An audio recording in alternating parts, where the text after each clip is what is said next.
Hello and welcome to Talking Tudors, a fortnightly podcast about the ever-fascinating Tudor dynasty. My name is Natalie Grueninger and I'll be your host and guide on this journey through 16th century England. Are you ready to step through the veil of time into the dazzling and dangerous world of the Tudor court? Without further ado, it's time to talk Tudors.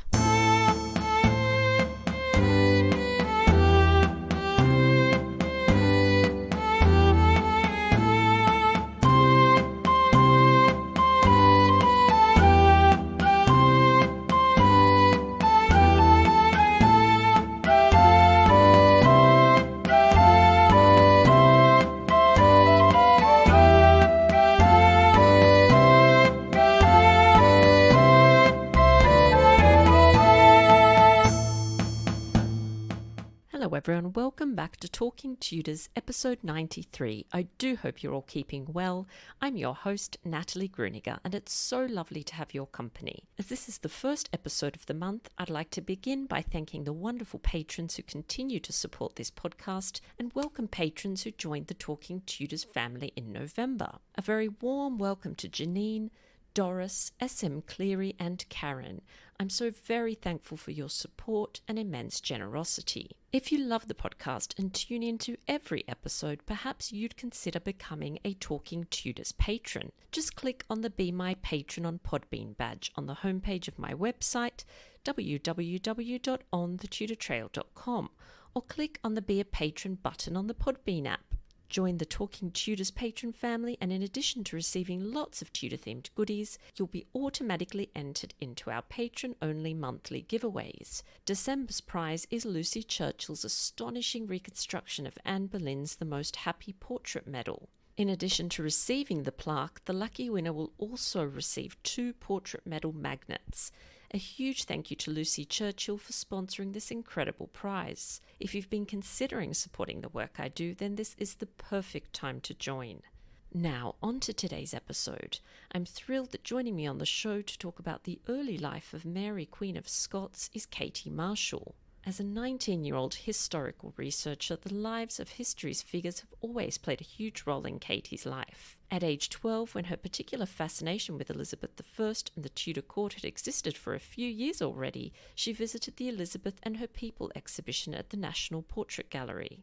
Coming face to face with so many of the iconic original portraits of Elizabeth, which she'd spent so long researching herself, Katie was reduced to tears at the sight of the imposing Ditchley portrait. It was an experience which further deepened her interest in the symbolism used in Renaissance portraiture. 2 of Katie's most prized possessions are her Tudor coins, one being a half-groat from the reign of Henry VIII, the other an Elizabethan sixpence. Later, after having attended a growing number of historical talks by historians who she greatly admired, Katie felt that she wanted to engage more actively with researchers who shared her passion. She has since joined multiple online historical courses and discussions, reviewed newly released historical books, as well as made several videos marking events that occurred on a particular day in history. Katie's other major academic interests include the study of philosophy, of religion, and classics. Alongside her historical interests, Katie is a Classic Brit Award-nominated soprano who has performed around the UK and overseas, having had the opportunity to work with many acclaimed musical directors and composers. She's also released an album in 2018, Voice Divine, which is a collection of classical, sacred and musical theatre pieces. Through her music, Katie has been made an ambassador for the Prince's Trust, Born Free Foundation and Children's Air Ambulance. My conversation with Katie right after this musical break, which is performed by our wonderful guest. Art Thou Troubled was composed in 1725 by Handel. It is a song which praises the joy that music brings to our lives, especially in troubled times. Katie recorded this piece as part of an album in St Anne and St Agnes Church in the City of London, which was rebuilt by Sir Christopher Wren following the Great Fire of London 1666, which destroyed much of the previous Tudor building.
Welcome to Talking Tudors, Katie. How are you?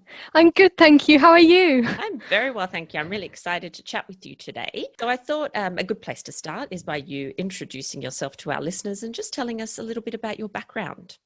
Okay, well, my name's Katie. I'm a 19-year-old historical researcher, and I've loved the Tudors for practically as long as I can remember, really. But the first kind of Tudor-related memory that I have was in primary school when I was cast to play Anne Boleyn and Catherine Howard in a play, probably the most doomed of Henry VIII's wives, but they were cousins, so I suppose it made sense. But that really set me off on a track of becoming almost obsessed with Anne Boleyn.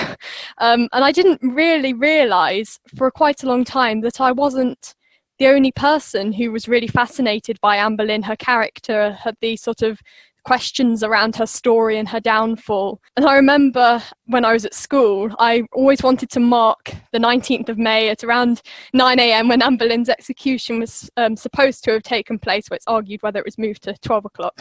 But I always found a reason to leave the classroom to sort of do a tweet or something to recognise that time. But I've always loved the idea that you can connect with people online as well. I found people like yourself, Dr. Sarah Morris and Claire Ridgway, who also did all this amazing content around Anne Boleyn. And that really fomented my interest in the Tudors and just allowed me to go down so many historical rabbit holes, which I always love. And I just love the idea of historians being advocates for people of the past. And at age 12, I went to this amazing National Portrait Gallery exhibition entitled Elizabeth and Her People. And I remember I was so excited to go because I'd always sort of loved looking into Tudor portraits and all the symbolism and everything.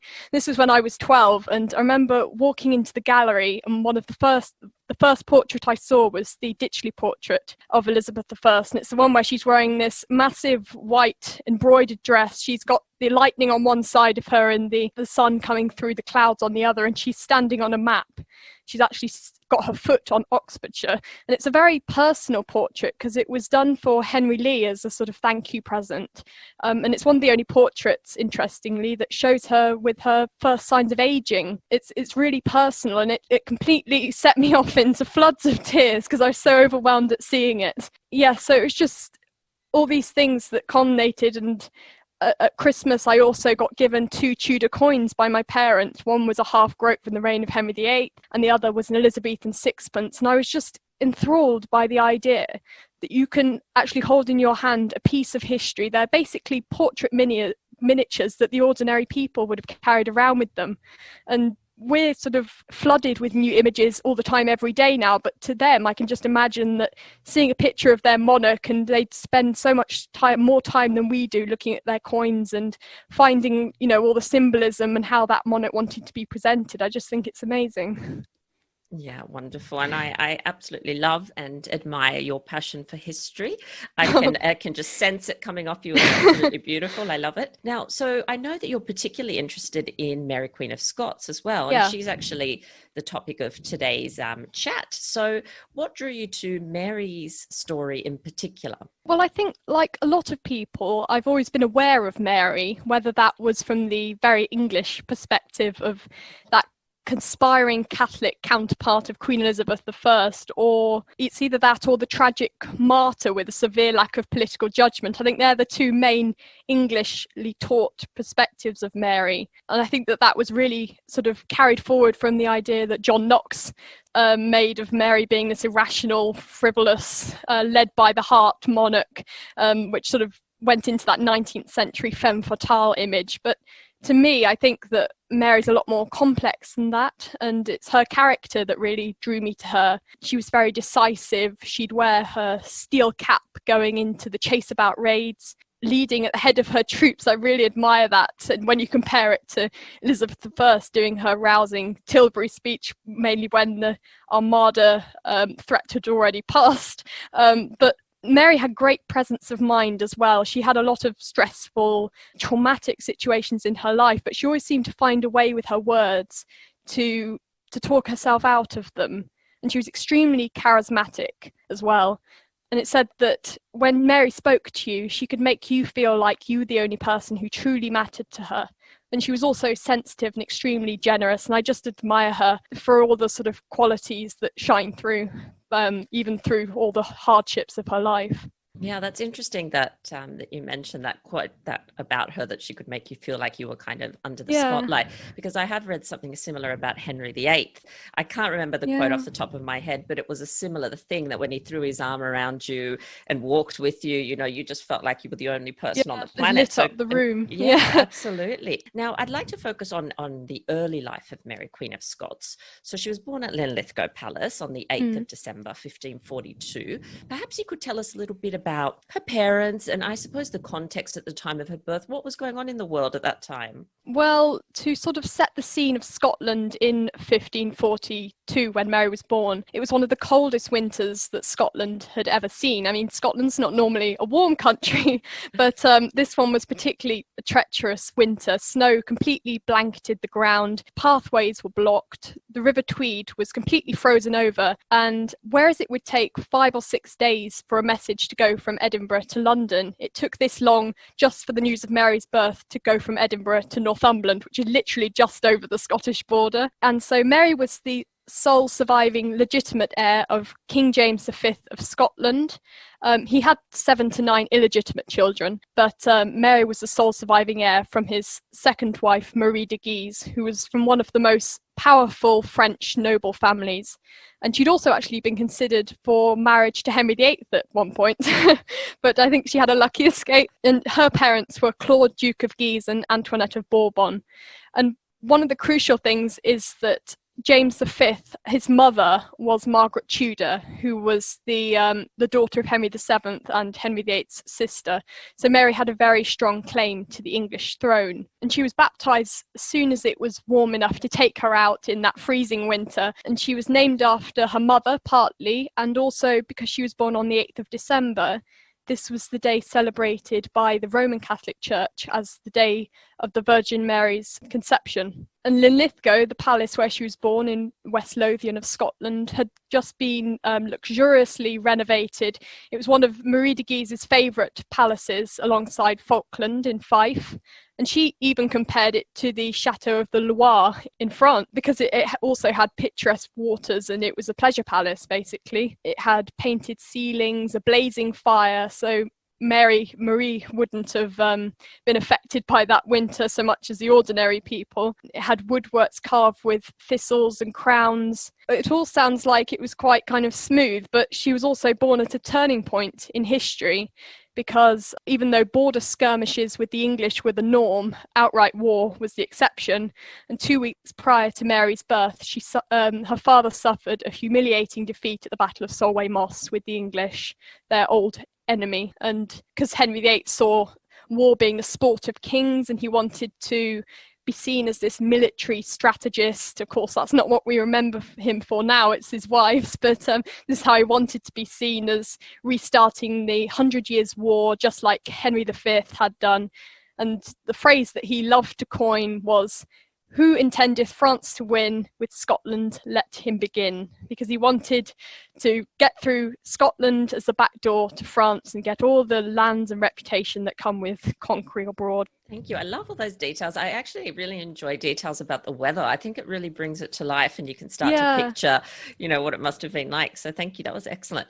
Now, so you mentioned that Mary had a lot of traumatic experiences happen to her in her life. One of those happened just literally days after her birth. So on the 14th of December, or sometimes it says early hours of 15th of December, 1542, her father dies. Can you talk to us about this event and what this in turn meant for Mary and her mother?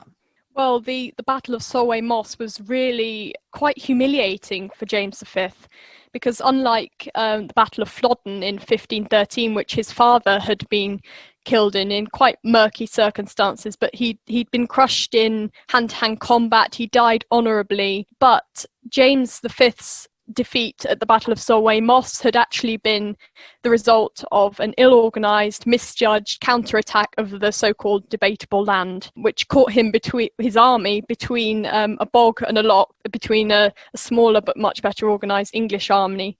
And James wasn't actually on the battlefield leading his troops. He was on top of a mound watching his troops. So it was a huge psychological blow to him, and it sent him into a huge depression because he'd been humiliated, and he knew people wouldn't remember it the same way as they'd remember Flodden. So he took to his bed at Falkland Palace while his wife, Marie de Guise, was in her confinement.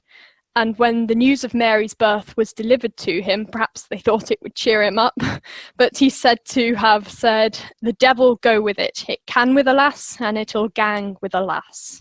What he was saying here was that the Stuart dynasty had begun with Marjorie Bruce, who'd married Walter Stuart, and he believed that the Stuart dynasty would also end with his daughter. He didn't have a great sort of prospect for female rulership, but he was actually wrong, because the Stuart dynasty ended up ending almost 200 years later with Queen Anne, and I don't know what he would have made of Nicola Sturgeon being a female First Minister of Scotland, but he's obviously been proved wrong. Yeah, dysentery could also have been a contributing factor to his death because of contaminated water that he drank during the campaign. But yeah, it was really left Mary's mother as her sole example, but she was a great example for Mary to have because she was regal, dignified, intelligent, politically astute, and she won the hearts of the ordinary people, and all of these characteristics would be seen in Mary Queen of Scots much later. She was very similar to her mother, and Mary even adopted her mother's motto later in life, "En ma fin est mon commencement," in my end is my beginning, but for a very different reason. And also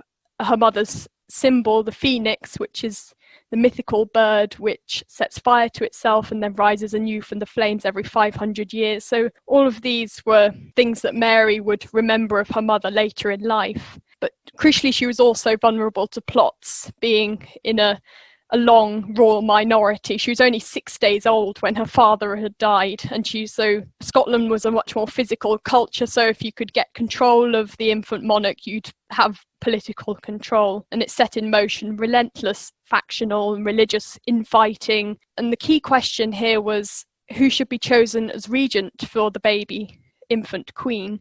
And there were two main candidates. One was Cardinal Beaton, who was Catholic and pro-French, and he believed that he'd been named in James V's will. But there was also the Earl of Arran, who was Protestant and pro-English. But the best thing that had been said about him was that he was a survivor. But the nobles, the Scottish nobles, because Scotland was slowly moving towards a popular Protestant Reformation, they chose the Earl of Arran to lead as regent. So let's go back to Henry for a moment. So in 1544, he begins a series of raids against Scotland, and they're known popularly as the Rough Wooing. Do we know where Mary was during this time at all? Yeah, it's a great sort of phrase for it, isn't it? It is, but yeah.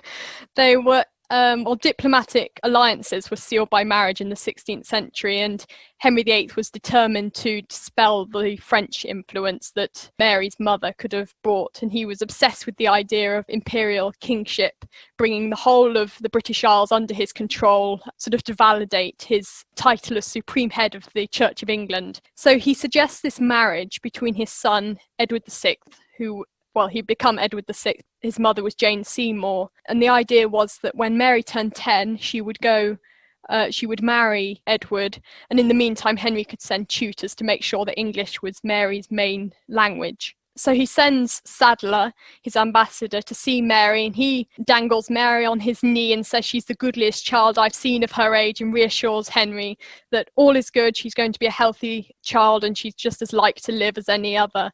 So the Treaty of Greenwich was signed on the 1st of July 1543, but Marie de Guise wasn't going to let this happen. She wanted France to be the main player in Mary's life, not England, which was now Protestant.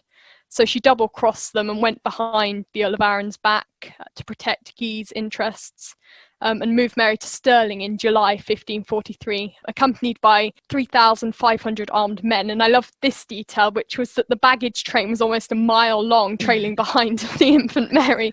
and she was crowned queen in the Chapel Royal. It was a coronation with all the full regalia and sacrificial glory, but the only difference was that the queen was 9 months old, and she howled the whole way through the ceremony, and they had to cut short the royal genealogy, which would normally be read out, but it lasted about half an hour, so they had to get rid of that because her cries were ringing out through the chapel. The thing that really annoyed Henry was when the Scots Parliament rejected the English treaty, and Henry VIII was completely enraged by this, that he'd been led to believe that Mary would marry his son, and then, if you get on the wrong side of Henry VIII, there's no turning back. So he embarks on this destruction, really, of the lowlands of Scotland, pillaging, looting, burning much of southern Scotland and terrorising the locals to sort of bully them into letting Mary marry his son. And they're known as the rough wooings because they're sort of hardly romantic. I mean, if someone later had asked Edward how he'd got to marry Mary, it's, my father sort of destroyed much of her homeland. It's hardly romantic, but that's how it was. And so eventually Mary does move. She leaves Scotland and she goes to France. So what were the sort of final events that led to that relocation? Well, her mother, Marie de Guise, was firmly in position as regent, and she naturally wanted to preserve her Guise interests and align Scotland's policy more with France. And crucially, Henry VIII dies in 1547, which creates this huge power vacuum because Edward VI, his son, is only 9, and the power's with the Duke of Somerset, who'd been involved in the rough wooings, and he continued this policy. And so one of the main battles that he fought with the Scots to try and push this marriage once more was the Battle of Pinkie Cleugh. And during this time, to protect Mary, she was sent to Inchmahome Priory, which was secluded in the centre of Lake Menteith. During in France, this time, Henry II ascended the throne of France, and he spared nothing to protect the old alliance between Scotland and France. So there was this opportunity that Marie de Guise grasped to marry Mary instead to the Dauphin of France, Francis. And they also promised military aid to her and wholehearted defence. It was very much a Guise affair. It's exactly what she wanted. So Mary was secured in Dumbarton Castle, and the Treaty of Haddington was signed, and Mary set sail for France, where she'd spend the next 13 years of her life being brought up in the relative luxury of the French court, to be the future Dauphine, la petite Royane, the little queen, not only of Scotland, but also of France. So let's talk about those 13 years for a little bit, because I feel like we don't hear that much about Mary's kind of early life and her education and that sort of thing. So what do we know of Mary's time in France? So it would be great maybe if you could tell us some of the places where she stayed, or who she was with, who accompanied her, whose custody was she in, that sort of thing. Well, she was only 5.5 when she's sent to France, and she leaves her mother. It's easy to forget how terribly young these royals were when they're sent away to start a new life with completely new people. But her high spirits and the dignity that she carried herself as a 5-year-old were noted by people who went with her. And she soon discovered during the voyage that she was one of the only people on board to be immune to seasickness, which she taunted a lot of the other crew members for, because it was an extremely rough voyage. It took twice as long as was expected, because they took roundabout routes around the Isles of Orkney to try and confuse the English, so it was very much an undercover operation. But she was surrounded by lots of familiar faces, principally her best friends, who were almost exactly the same age as her and were daughters of Scottish noble families, and they're all called Mary. The 4 Marys they were called. They were Mary Fleming, who was related to Mary. She treated her as a cousin. She was quick-witted. She had an obvious love of life. Mary Beaton shared Mary's love for poetry and literature. Mary Livingston loved the great outdoors and dancing. And Mary Seton was called the best busker, which is the dresser of a woman's head and hair that the world had seen. And she never married, and she stayed by Mary's side her entire life. And even later in Mary's life, she dressed up as Mary and stood at the window to allow Mary to escape from Loch Leven. So she was extremely loyal, and sadly her brother passed away during the voyage because he drank contaminated ale, which Mary and her ladies wouldn't have succumbed to, because it was customary for women to carry bottled water during a long journey. But their name was a court joke because the Three Marys was a name given in France for a women's Catholic manual, which were the Virgin Mary, Mary Magdalene, and Mary, wife of Clopas, who stood at the crucifix of Christ. But Mary kind of encouraged this joke because she had an almost blasphemous sense of humour, which she'd later become famous for. And possibly on this voyage, she interestingly probably first met her half-brother, illegitimate half-brother, James Stewart, who would come to play such a momentous role in her later life, and sort of would try and expect her to be a puppet queen, but it all kind of went wrong, but that's another story. Catherine de Medici, who was Queen of France at the time, formidable woman. She first met Mary at Saint-Germain. She described her as the little Scottish queen that has to but smile to turn French heads. She really was the darling of the French court. And there's this wonderful story of when Mary was in France. Catherine de Medici came up to her and said, "Why do you not bow to the Queen of France?" And Mary, this young girl, replies, "Why do you not bow to the Queen of Scots?" I just think she has this sort of spirit and awareness of her status from such a young age. And I think the King of France, Henry II, was also enthralled, and he often called her his very own daughter. And Mary had her first outing as Dauphine in December 1548, when she had to dance with the Dauphin in a stiff embroidered dress and tight flat shoes. And this was a way for them to see that the two young royals were in good health and they had sound limbs and everything before they married. And the King of France convinced himself that they got on as well as if they had known each other for a long time, which was probably wishful thinking, but it's nice to think that they had some kind of, friendship at a young age. Mary's mother visited her in France in April 1550 at a fete in Rouen to celebrate the expulsion of English armies from Scotland. And this was an amazing event on an almost Homeric scale. It had style of a Roman triumph. Henry II even styled himself as Hannibal. And there were dazzling interpretations of Renaissance symbolism. They even had unicorns, apparently, which were white horses wearing horns. But it was complete mass entertainment. And the finale went quite wrong, though, because it was a mock sea battle. They sent out these two ships that were filled with real gunpowder and they had real guns, and the inevitable happened and the ships were blown up and the whole crew died. And they thought the next day it would be good to try it again, but the exact same thing happened. Oh my God. Yeah. So yeah, the French court was really quite, unparalleled, and it was completely glamorous. And yeah, Mary had very comparable luxury to what she could have had in Scotland at that age. Yeah, and presumably because of her status, etc., she received, I imagine, a very good education as well. Can you tell us a little bit about that?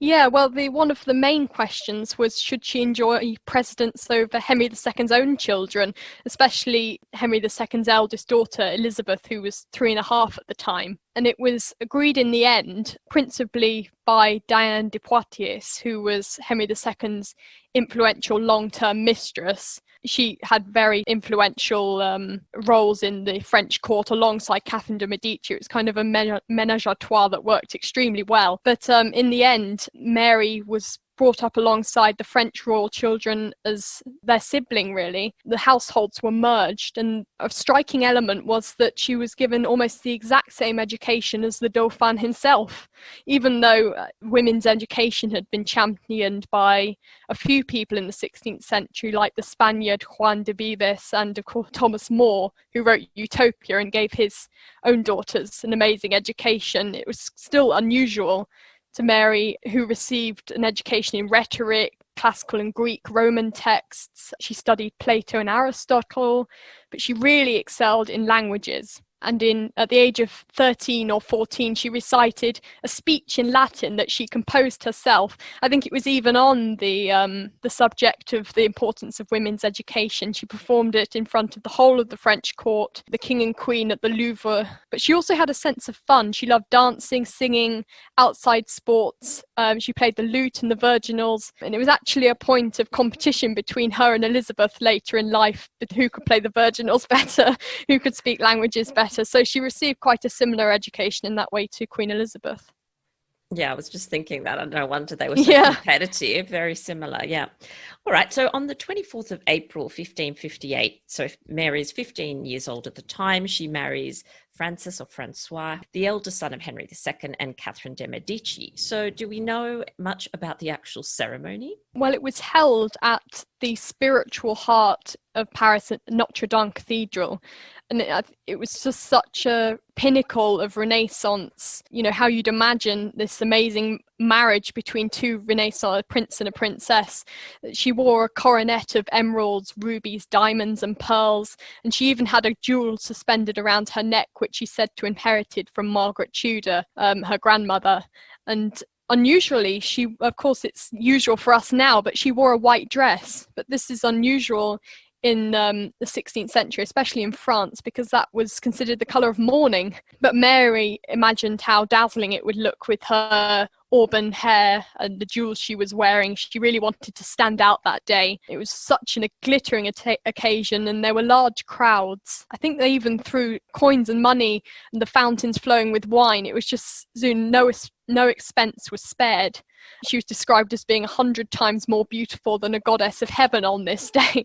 And it was really sort of everything you could expect of a Renaissance marriage match, and probably sort of a high point for her Guise relations, that they've achieved this after years of Mary growing up in the French court and hoping for this. And it does sort of feel to me that death almost stalked Mary in a way. So just months after Elizabeth I is crowned Queen of England, Mary's father-in-law, Henry II, died, and Francois was crowned king, so making Mary Queen of France.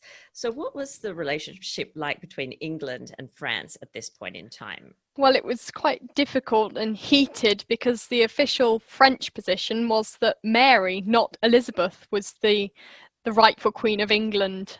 They had nailed this idea into Mary since she was very young, of this triple monarchy between France, Scotland and England, because in the eyes of Catholic Europe, Elizabeth was illegitimate because of an unrepealed Act of Parliament. And of course, Henry VIII had divorced or annulled the marriage of his first wife, the good Catholic Catherine of Aragon, and married Anne Boleyn, his mistress, who they saw as the concubine. And of course, Mary was a very good option for Catholics looking for an alternate monarch. And this was very threatening to Elizabeth, and defined her relationship with Elizabeth for the rest of her life. And even though Henry VIII had eliminated the Stuart line in his will and preferred the line of the Grey, so Lady Jane Grey, Catherine Grey, it had been signed with a dry stamp, which they used in the late years of Henry VIII's life to sort of alleviate him the pressure of having to sign all these documents. They just stamp it, and then a scribe would draw over, just as like Henry VIII had signed it. But of course, this was open to abuse, and you know, people could forge documents in the king's name, and this arguably might have happened with his will, but it's not clear. So there was that argument. But during the time of Mary's growing up in France, when the English ambassador, Nicholas Throckmorton, had come to court, he's the English ambassador, and they serve him his dinner on a plate and with crockery embossed with the coat d'arms of France, Scotland and England. And her and her ushers cry out, "Make way for the Queen of England." And this was a shameless way of establishing Mary's position as the great-granddaughter of Henry VII. It was really in your face, and it defined Anglo-Marian relations for that time onwards, and made William Cecil, Elizabeth's chief minister, absolutely despise Mary. She was always this threat lingering in the background as long as she lived, that she could replace Elizabeth in the eyes of Catholic Europe. I love that story. I'd never heard that one before. I know. That's fantastic. So just a couple of years after she married Francis or Francois, he unfortunately falls ill and dies. So that was on 5th of December 1560. So I have read that there was some rumours of foul play. Do you know anything about that? Yeah, well, he dies 18 months after he's crowned king. And as you say, there are these ideas that there could have been some kind of conspiracy. I think the only possibility of this could have been Huguenots, which were French Protestants, possibly poisoning him, hoping to replace him with Louis, Prince of Condé, or someone like that, who was a Protestant, and they could have done something similar to what was happening in Scotland, a sort of political, religious change. But in my opinion, I think that you can see that Francis had been physically weak as a boy. He's said to have collapsed in church. It could have been something like meningitis, or it's been suggested also a middle ear infection that turned into a brain tumour. In the absence of modern antibiotics, things like that could easily happen. But I think he'd always been described as physically weak and abnormally short and things like this. So I think that that's more likely. And of course, Catherine de' Medici would have been automatically made regent for her son, Charles IX, who was only aged 10. So the Valois dynasty was still quite strong. So I think it was unlikely that a Huguenot uprising would have been successful. But I think it's quite ironic that even if Mary had married Edward VI, he died of tuberculosis when he was 17, so she would have been left in a very similar situation. So again, Mary prepares for another voyage. So she's to return to Scotland this time. So what finally led her to make that decision? Well, the idea that she marries the new King of France was quickly rejected. It was considered for a while, but I think that Catherine de' Medici wanted the sort of the Guise influence of her uncles gone from France, and for her to exert power over the new king,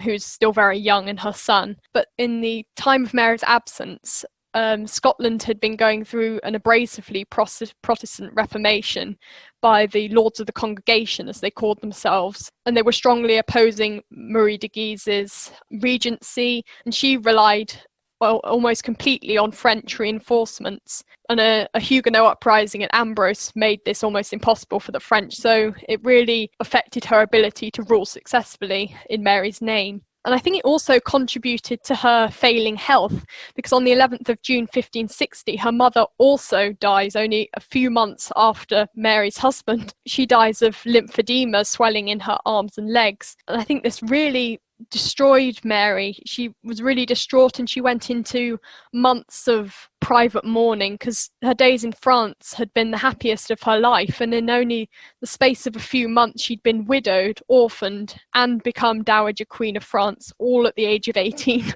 mean, this was a really hard year for Mary, but she had to come to terms with that she was a divinely anointed queen regnant, and the country that she'd left at the age of 5 was still there waiting for her. And despite it now being legally Protestant, and she being a Catholic French woman, she had to adapt and show real politique and religious toleration. It's said that when she returned, the Mass was only allowed to be said in the confines of Holyrood House. So she accepted that her country was now Protestant, even though it was against her personal beliefs. And she embarks on this charm offensive with Queen Elizabeth, sending her these lovely poetic letters, almost in the style of a sort of romance. They send each other amazing gifts of diamonds and portraits. But Mary's experience in France had made it quite difficult for her, because unlike Elizabeth, who had grown up watching from the outsides of the court, she'd been put in prison by her half-sister, she'd been involved in scandal, she'd watched from the outside of English court, learned from people's mistakes, and got a very loyal advisor base, crucially William Cecil, who would go on to be one of the greatest statesmen this country's ever known. But Mary really didn't have that, and she had to rely on her half-brother's men at first, but it went okay, but it all went horribly wrong when she married, of course. Yeah, it was really difficult for her to return to a country she barely remembered. Now, I was doing a little bit of Googling recently, as you do, and I came across the story of Pierre de Chatellad. So the poet, who apparently became just completely and utterly obsessed with Mary, and I think a few people would follow in his footsteps later on. But can you tell us about this story? Yeah, I love that you've asked me about it. But he was a poet on the fringes of Mary's service. He'd written some poems to her, and she'd responded in the way of courtly love, but just saying, I'm honoured that you've written poems about me, and, just responding politely. But he took this to mean more than she intended it to, I think. And she went on her first progress around Scotland after returning, and he was found hidden under her bed with a sword and a dagger. But he got let off quite lightly. He was only banished and told not to do it again. And then 2 days later, he followed Mary to Fife and he entered her bedroom while she was undressing. And this time he was convicted of treason, and on the scaffold he's said to have said, "Adieu, the most beautiful and the most cruel princess in the world." I mean, he was completely crazed. But John Knox, who wrote the first blast of the trumpet against the monstrous regiment of women, he was really the Protestant fiery preacher who hated the idea of female rulership. It was repugnant to God and all that. But he blamed Mary's love of dancing, banqueting, and her natural allure for fueling, this poet's obsession with her. And it really allowed him to push his idea of a Catholic idolatrous female ruler being, consumed by passion over cool reason. But I think that he was someone who was just a bit overly obsessed and a bit crazed, but it was spun by Protestants who wanted to blacken Mary's name upon her return. Now, we're going to pause there and leave Mary's story there for the moment. Perhaps we can continue the story at a later date. But I wanted to ask you, I love walking in the footsteps of, people from the past. I find that a very powerful way of connecting with them. So what's one of your favourite places to visit that's associated with Mary? Well, I'm actually quite lucky because even though I don't live in Scotland, I live quite close to a few places that didn't play the happiest role in Mary's life, but they were extremely important. I live only a few miles away from Fotheringhay Castle, which was the site of Mary's trial and execution, and arguably her greatest performance of, styling herself as this Catholic martyr, dying a death that she knew would be remembered for years to come, and surely it does. Fotheringhay was, during the time Mary knew it, a glorious palace. Even Richard III had been born there, but now it's just a mound of earthworks. There is a plaque to remember Mary, but it is just earthworks. But it is amazing to be able to go to this place and just imagine what it would have looked like, and the landscape maybe isn't that different from what Mary would have seen, because a lot of Mary's belongings were buried under Fotheringhay to prevent them being sort of used by Catholics as symbols of her martyrdom. A gold signet ring is said to have been found in 1820, which was meant to be the ring that her second husband, Lord Darnley, had given to her, and it was exhibited. I don't know where it is now, but that's said to have found there, and maybe there are lots of other things at Fotheringhay. But Mary was buried at Peterborough Cathedral, again, not very far from me, before she was moved to the glorious tomb that her son, James I of England built for her.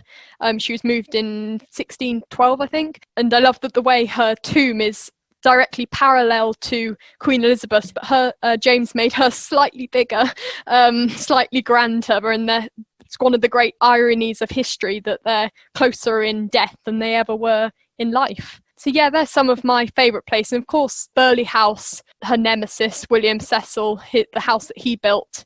I think it was the same year as Mary's execution, actually. So maybe it was a little celebration for him. Yeah. I've actually been lucky enough to visit all those locations, and I agree, they're all really? I love, that's one of my favorite pastimes. Sadly, I had a lovely trip planned this year, but of course I've had to postpone that. But as soon as I'm able to get on an aeroplane and come over, I'll be doing another great trip. It's my dream to go to Scotland to see Edinburgh Castle and all these places, and Holyrood, Carberry Hill battle site, Loch Leven and everything. Absolutely, you definitely should. I have visited some of those locations as well, and Lithgow in particular is beautiful. I quite like places when there's an element of ruin, and I think it really fires that kind the imagination. I visited Revo Abbey in North Yorkshire. That's stunning. It was destroyed in the dissolution of the monasteries, but there's something I think it's more special than it would have been if it was an abbey intact. When I went, it was pouring with rain, and it was so atmospheric. It's almost like the sky was crying at this community that had been destroyed in the dark side of Tudor Britain, really, in the dissolution of the monasteries. It's just stunning. Now, the last thing we do on our episodes, Katie, is play what I call a game of 10 to go. So these are 10 questions to get to know you a little bit better. So we have number 1 for you. What was the last book that you read? I sort of read a few on the go, but not at the same time, just but a book that I really enjoyed that I read not that long ago was Crown of Blood by Nicola Tallis, about Lady Jane Grey. That was a really well researched and poetically written book. I think she's a really good writer. I really enjoyed that. Yes, I've read that and loved that as well. What about a new skill that you'd like to learn? I'd really like to learn how to dance a Charleston. Oh, that's like 1920s style flapper. I think that'd be really cool. fantastic. All right. So what about, I know that you're a very talented singer. So what is a go-to karaoke song? I don't know about karaoke. I don't think that's done as much these days, but it definitely should be. But a song that I go to sort of be a big, kind of show song would be Barcelona, which is the song that Freddie Mercury recorded with Montserrat Caballé. I think that's a really stunning sort of like show song. Yeah, that's one of my favourite like big pieces. Okay, and obviously we're coming up to a special holiday. So do you have any favourite Christmas or holiday traditions? Well, normally it would be going to London and performing sort of at all these carol concerts and things. That's one of my favourite things to do at this time of year, but obviously they're all cancelled this year. But oh yeah, I really like doing stockings, like ones you put by the fireplace and stuff. I don't know if is that a British thing, or do you do it in other places? No, well, we do it here, and we don't have the fire on at this time. Oh, that's lovely. Yeah, so you make them, or you just like to hang them up? Yeah, I think like if everyone adds like something to everyone's stocking, I think it's almost more personal than, like gifts. Yeah. They're like these little things, and they're like special bits. Oh, that's lovely. What about, we've obviously had quite a bit of time this year to watch some Netflix. So what was the last show that you binge watched? Well, I don't binge watch because when I find something that I like, I don't want to waste them. That sounds strange. But I've been really enjoying The Crown recently. I know it's not, historically correct in all ways, but I think you can still appreciate the amazing acting and the production and everything and the costumes. But yeah, I've been really enjoying that recently. And of course, there's a new series. Yes, I've already watched 2 episods. I controlled myself. Yeah, I think I'm at 2, yeah. And what was your favourite subject at school? History, of course. But I also really enjoyed philosophy and ethics as well. And do you collect anything? I do. Kind of collect Tudor coins. Yeah, but I know I don't get too many too often, because if you want to get good ones, you have to like save up and, make it worthwhile to get a clear image and that sort of thing. And what do you do to recharge the batteries? I make like a herbal tea, and I probably sit. I've got a kitten now, so I probably sit with her on my lap purring for a bit too long, and I read a book, and I go for a walk in the countryside. And you've got beautiful Fotheringhayes not far away. You can just walk around there, lucky. So what's something you're looking forward to for next year? I'm looking forward to being able to go travel and see more historic places. I've got a few on my bucket list I want to go and see, like Hardwick Hall, built by Bess of Hardwick. I listened to the podcast you did. It was talking about Hardwick Hall, and it just sounds stunning place to walk around. Haddon Hall I really want to go and see as well. And also I'd like to go to Scotland if I get the chance to. But I'm really looking forward to performing more and going to see more historic places. Fantastic. And one last question, going back to your singing and career, what's been one of the highlights of that so far? Well, it's given me the opportunity to go perform in lots of historic places, which I also love, because I think you can experience it a different way with music, because it plays a big part in history. But I performed at Rochester Cathedral, which is really stunning. I think it's the second oldest cathedral in Britain, so that was really, really nice. But I also went to the Netherlands to perform with Andre Rieu soprano, and that was probably one of my favourite things that I've done. And very last thing, we end the episode with a Tudor takeaway. So that's something for our listeners to go off and explore after the episode. So do you have a Tudor takeaway for us? Yes, I've got a couple. I think one of them's more obvious, which is obviously historic places. I think I can't stress enough how much it reminds you that history is about the people and not just the stories that you hear. It completely brings it to life. And I think if you go into a place, you can sometimes feel the history more than other places. I think that's just really special, and you can't get that any other way than just visiting the places. But seeing as we can't travel, I think that I'd really suggest that you look into your local history, because I think there's a lot more to discover than people realise sometimes. And also, if you can get a coin from the period you're interested in, you can get coins for not much money, and it just really brings to life. It's a tactile reminder. It's a piece of history you can have in your hand that's not in a museum. It's very unusual that we can have something like that, and I think that's just a really special thing if you can get your hands on hold of one. Yeah, absolutely. I agree. Can get hold of one. I totally agree with you. It's so wonderful. I was sent, after I interviewed the lovely Lara Makelem, which does a lot of mudlarking in the Thames, she was very kind enough to send me a Tudor pin that she'd found. It's a tiny little thing, but I was just, and it's all bent. It's bent because it's obviously gone through some thick material. So holding that in the palm of my hand and just thinking that somebody at some point dressed with this particular pin is just mind-boggling. Yeah. Well, Katie, this has been an absolute pleasure. Thank you so much for agreeing to come on the show and for talking Tudors with us. Well, thank you so much for having me. I've absolutely loved it. Well, that brings us to the end of this episode of Talking Tudors. Thank you so much for joining us. I absolutely love to hear from listeners, so if you have any comments or suggestions, or just want to say hi, please get in touch with me via my website, www.onthetudortrail.com, where you'll also find show notes for today's episode. If you've enjoyed the show, please share the podcast with friends and family, and don't forget to subscribe, rate, and review. I also invite you to join our Talking Tudors podcast group on Facebook, where you can interact with other Tudor history lovers and hear all the behind-the-scenes news. You'll also find me on Twitter. My handle is On the Tudor Trail, and on Instagram as The Most Happy 78. It's time now for us to re-enter the modern world. As always, I look forward to talking Tudors with you again very soon.